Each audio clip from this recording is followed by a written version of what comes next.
they weren't told it was a drill ahead of time, the drill they didn't bother to confirm before reporting. So, yes, it is. Good morning. So I guess we're still kind of sensitive, aren't we?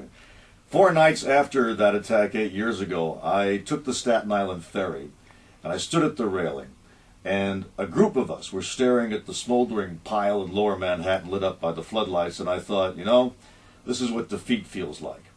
But you could also look at the flags hanging from so many buildings and think, well, this is what being an American feels like, too.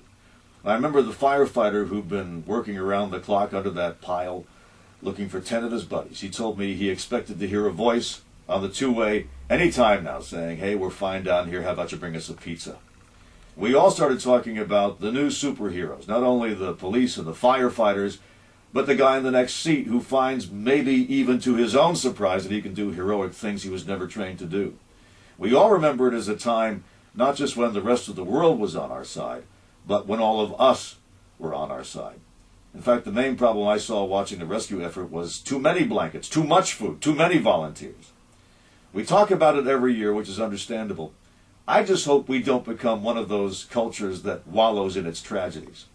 Remembering is important. I think it's even more important to move on.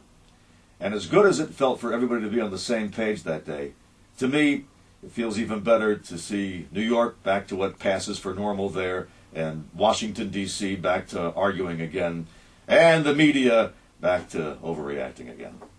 Because I like to think that one of America's missions is to show the world that you don't have to dwell on your tragedies, you don't have to march in lockstep to be a great nation. This is Dave Ross, back at 9 with the Dave Ross Show on News Talk 97.3 Cairo FM.